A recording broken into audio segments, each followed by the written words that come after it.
noch mal zu Ihnen zu kommen. Ja. Das heißt, Sie haben auch so ein Gerät. Ja, schon über 10 Jahre. Und wie kommen Sie damit zurecht? Gut.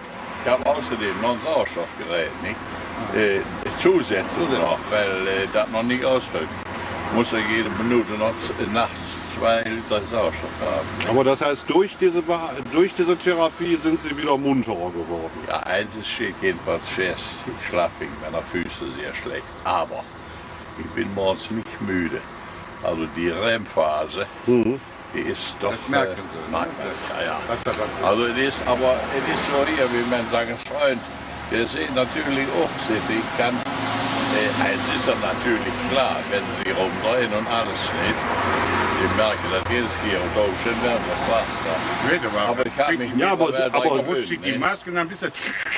Aber ich will Sie ja nicht überreden zu der Maske, aber ich trage sie Nee, ich trage sie nicht. Ich sage, ich trage sie seit 94. Ich bin jetzt 70 Jahre alt, ob ich nur nächste Woche sterbe oder sind 2, das ist mir doch egal. Können Sie nicht wieder Hester Das werden? ist mir doch egal. Nee, Das geht mir so am Arsch so eine nette Simone nehmen. Das geht mir am Arsch in der Beziehung Fatalist. Nee, Ja, Jungs, sagen wir bis jede Woche. Ja, Grüß das sind andere, Schönen Tag noch, ne? andere Mitschneiden, die sind Schnee geschlagen wie ich. Was ist? Ja, gut, das stimmt. Aber nee, Da gebe ich nichts mehr. wissen Sie, das Problem ist ja nicht dieses... Also Peter, grüß dich. Ja, bis Freitag, ja. Das Problem ist ja nicht nur dieses Schnarchen, das Problem ist ja, wenn Sie einen Schlaganfall kriegen. Das ist das Problem, ne? Dann nehme ich mehr, wenn ich dann noch keine kaufe. Wenn Stricken hängen, da werden auf. Ja? Jo. Ja. Nee, am Leben hänge ich nicht.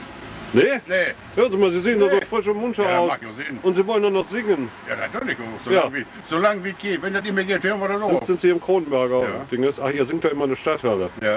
Ja. Männerchor. Also dann ist es Schönste dann praktisch in der Stadthalle singen und dann umfallen. Das freut mich. Das ist der schönste, das ist der schönste Tod. Ja, du lebst ja auch schon ewig damit mit der Ich Maske, habe die ne? Maske schon seit 8 Jahren. Ja, ne? Nee, ich bin auch im Schlaflabor gewesen, alles. Ja, vor allen Dingen, ich bin tagsüber nicht mehr. Ne?